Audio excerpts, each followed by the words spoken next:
You're listening to the Back Home Network, presented by Homefield Apparel.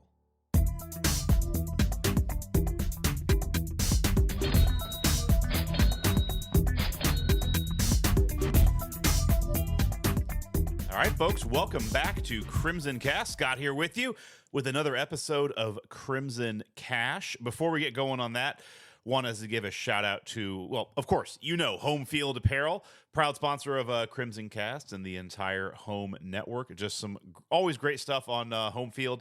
Pulling up right now, I talked about Boston. They have a really good, UCLA shirt. I'm looking at it now. I'm going to talk to James here in a second, give him a minute to talk about Bob Knight, but they have a really nice Texas Tech women's basketball 1993 national champion shirt. And I see Texas Tech, and I think of Knight. It was funny, last night there was all of these, obviously, tributes going on, and it's like, Ohio State obviously gives tribute, Texas Tech, and it's weird. I felt like a sense of ownership of Knight. It's like, you don't get to do that, but they have a relationship with him too, but you can support, there's was a lot of Texas Tech gear out there in Bloomington in the mid-2000s, but you can support it with Homefield. Use a promo code HOME23 to get 15% off your first purchase. It's been a while, James. Been a week, man. How you doing? Doing great. Just had a futures bet on the Rangers pay off, so looking good. I picked them up at plus 232 earlier in the playoffs, so was happy to see Texas get their first World Series. Good for them.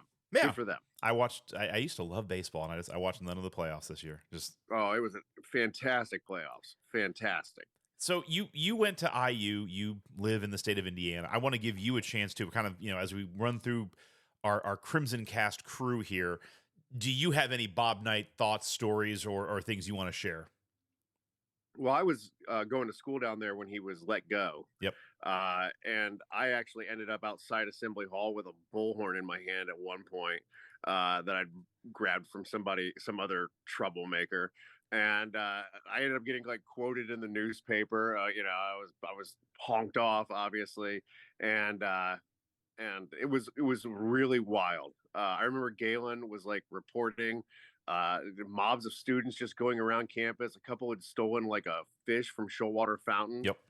Because coach was a big fisherman, so they wanted to bring it to Assembly Hall. It was just the wildest thing, and so that is the first thing that I think about because I was there, and that's indelible. And then the second thing I think about is how much I freaking know about basketball because of that guy. I used to watch the show, and I would always be interested in how the motion offense worked, and my knowledge of the game of basketball was much better for years of having listened and watched. So those are kind of the two things I think about. I mean, he is basketball in this state.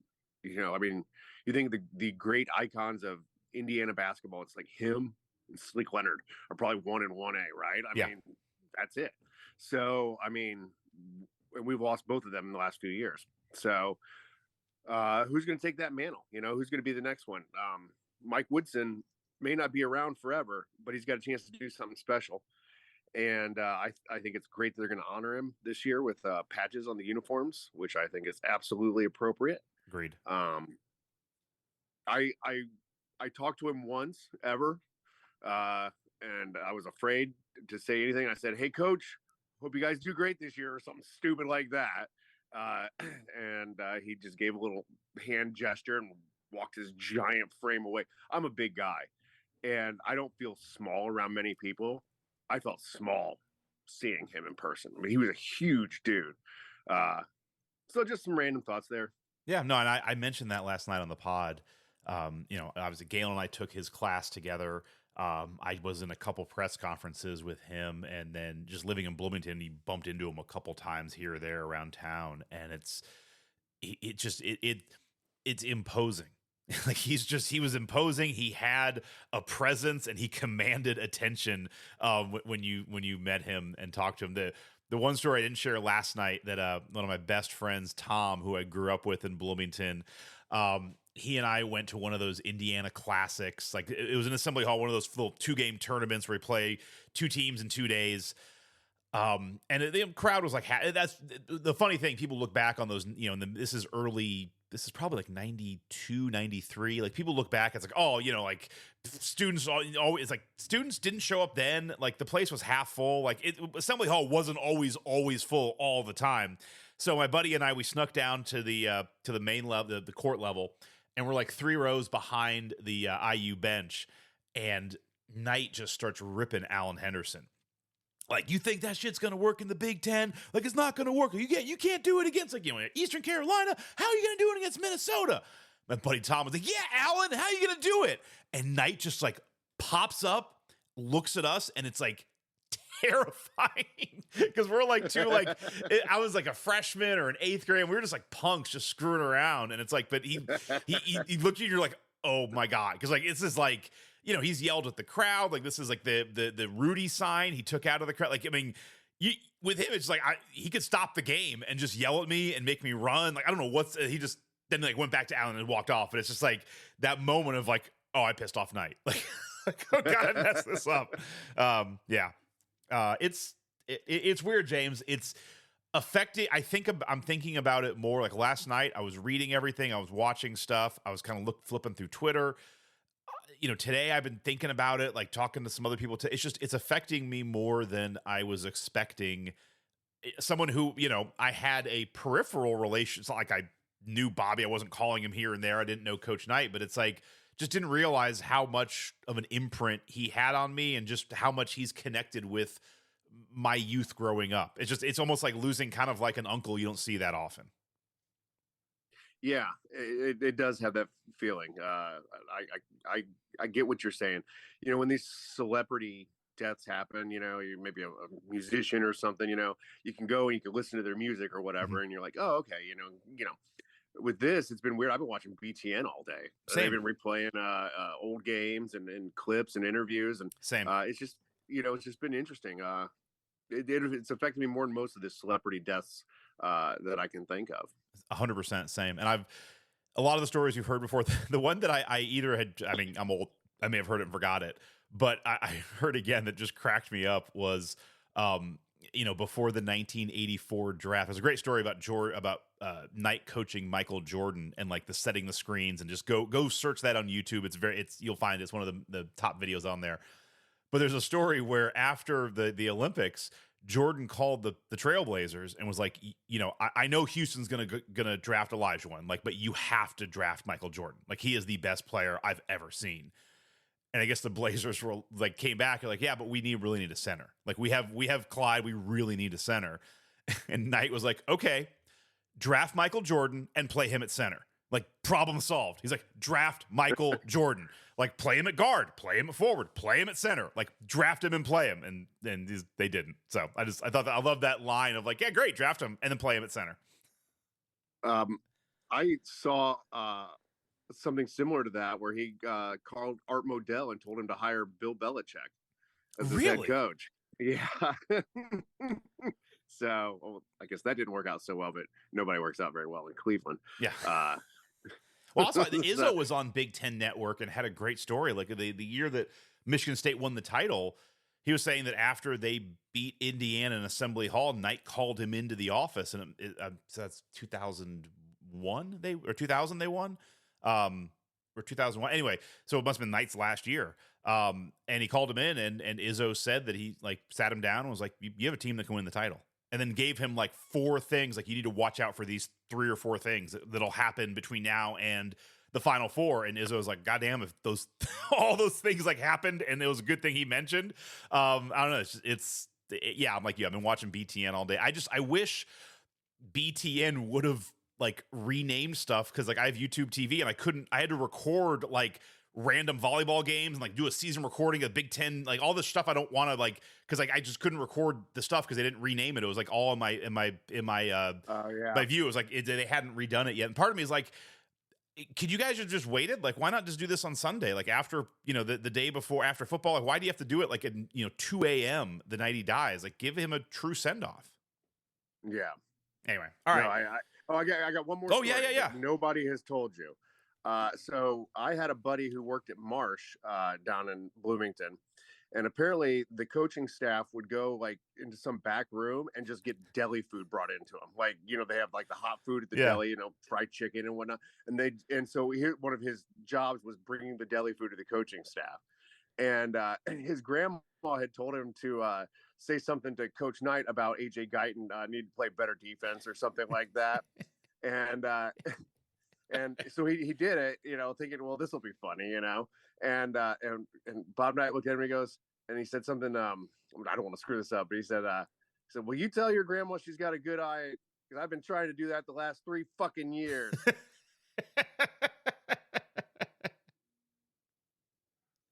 So that's one you probably won't see because it's a very unique anecdote. But just kind of jacking around, having fun, eating lots of deli food. That's the good life right there. Well, that's the thing we talked about last night. Is like he was so funny, like so quick-witted, so funny. Anyway, we'll keep the tributes will keep coming. It's like it's like what I need to get focused on. It's like all I'm thinking about. Anyway, let's get to football. So. Do we have to, man? Like, can we just do 20 minutes on night stories and not talk football? All right, first game. I have a great line for it. Let's start. I want to start with a game. Let's do it. I love this game. Love it. Our new favorite team is playing our old adopted team when the Washington Huskies visit the University of Southern California Trojans, and Washington is a 3-point favorite. Okay. I love the Huskies to cover here.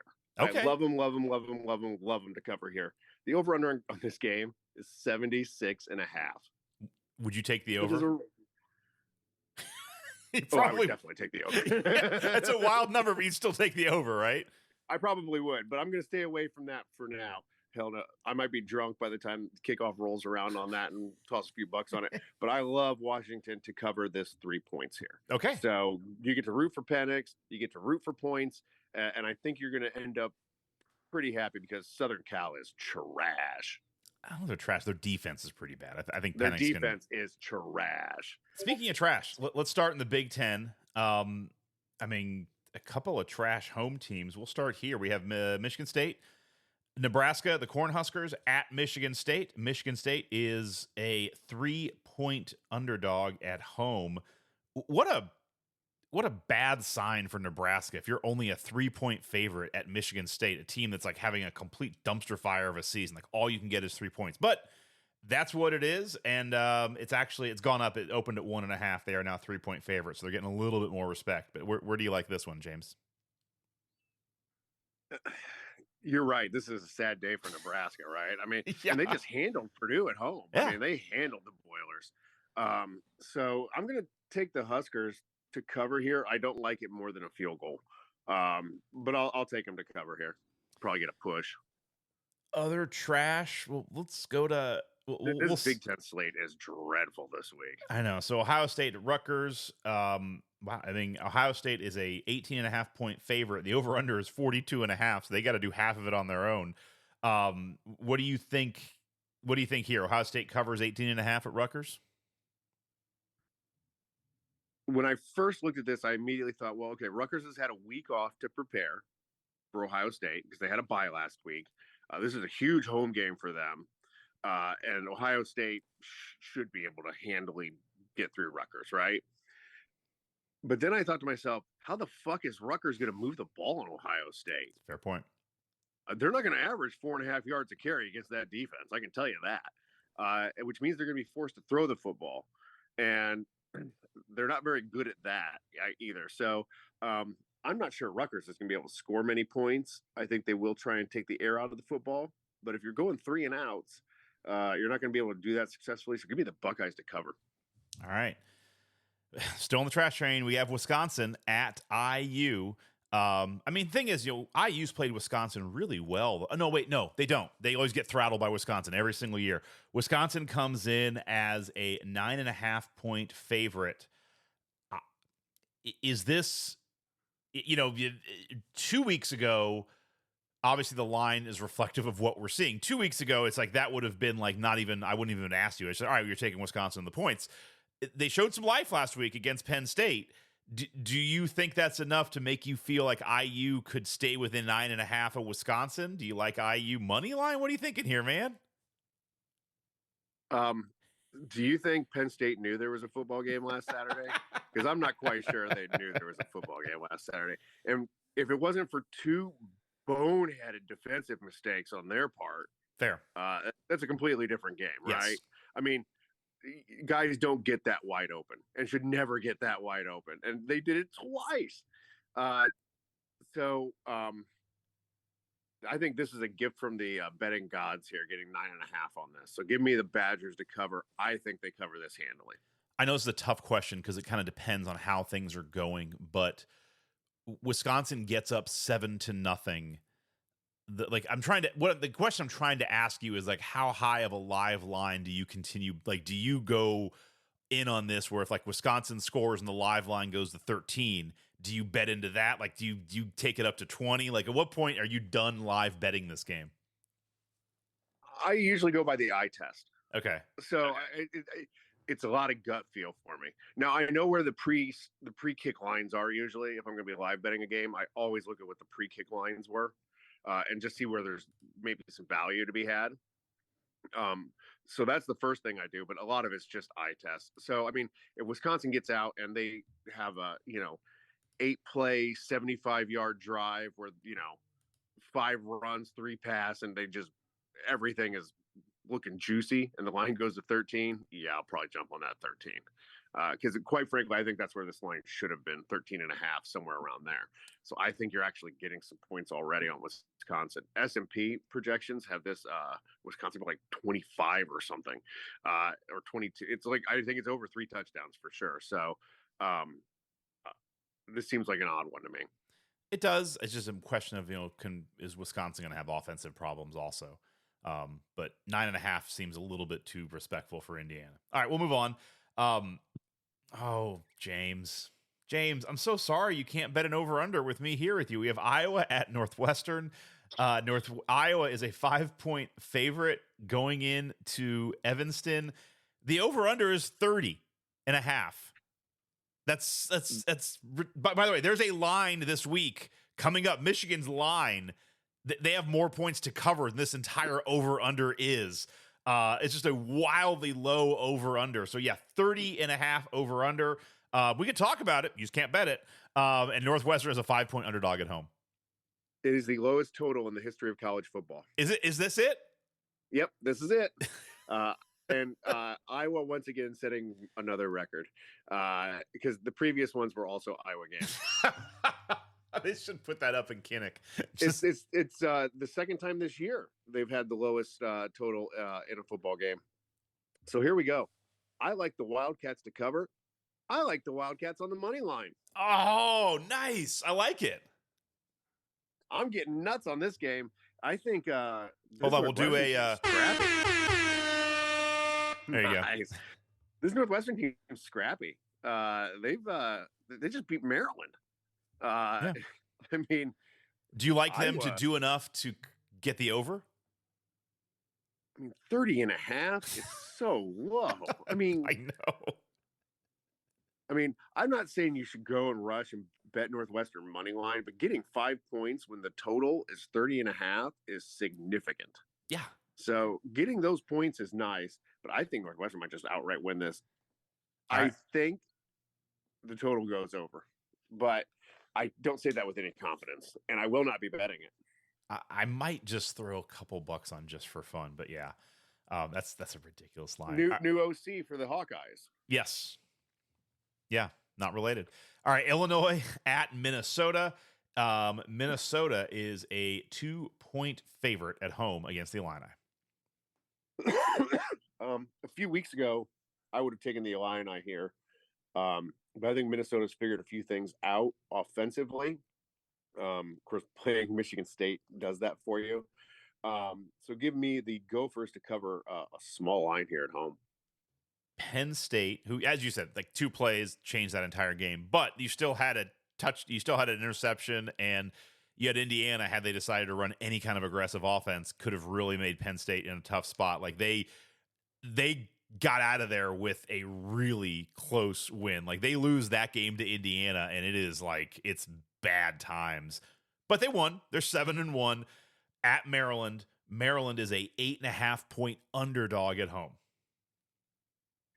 If Tom Allen weren't a gutless coward, IU could have won that game. Agreed. So I'm just going to leave that there.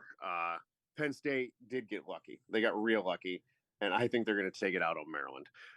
Maryland seems to have absolutely collapsed. No kidding.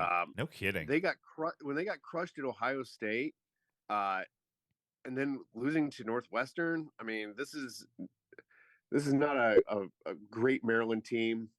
Penn State didn't look great to me either, but I think that defense will be able to shut down what they want to do offensively for the most part. I think they'll definitely clean up the issues in their secondary, and they should be able to run on Maryland. So I like Penn State to cover 9. All right. Next up, another huge line for Michigan. Purdue is at Michigan. Michigan is a 32.5-point favorite at home. Yeah, quick thought on Michigan here. Does anybody other than Ohio State fans give a shit about this stupid sign stealing thing? Yes. Michigan State fans, because my neighbor who's a Michigan State fan is like will not stop talking about it, and it's like this is a nothing burger. Like it's just I'm like there's nothing here. And then what's even funnier is for Halloween he dressed up as Harbaugh with a scout team. Like he had like the Michigan, he put an M on his sweatshirt, wrote scout on the back, and had like the binoculars. Like I'm stealing plays. But it's like, dude, you just dressed up as Harbaugh. Like you're a Michigan State fan dressing up as Harbaugh. And he like there's another Michigan State guy in the neighborhood. So he goes to the house and the guy's like doesn't know him. He's like, I don't want Harbaugh on my lawn. And he's like, no, I'm not Harbaugh. I'm the guy stealing signs. He's like, oh, what? And it's like this is not as big of a, I'm with you. I think Michigan State fans are into it. I think Ohio State fans are into it. I think the rest of us are like, I don't think it's a big deal. I didn't know it was illegal. Yeah. To go to another team's game and watch. I had no idea that was against the rules. It seems really stupid. It does, but I talked to like, Robert from Michigan State. And he's like, oh, there's like hard drive. Like it starts to become like, I don't want to get political. It's like turns into like you start talking like something about Benghazi, and it's just like you start getting all this like deep state stuff. Like, oh no, there's a hard drive, and like he knew, and like it's like, all right, man, who cares? Like we're paying players, let's get over it. It's just whatever. But now I played baseball back in the day. You change your signs regularly, right? Even in Little League, we would change our signs. Like if I mean, that's just what you. If these guys aren't changing their signs, that's their problem. Agreed. I mean, remember the stupid giant like faces or placards that Kevin Wilson would have people holding up? Yep. Yeah. Wonder if he figured that system out. That was probably an unbreakable system. Like Navajo code talkers. Oh, well. Anyway, Michigan will cover 32.5 points. Oh, you think so? That's all it. Right. Oh, God, yes. Oh, yeah. I think Purdue might be as bad as Indiana.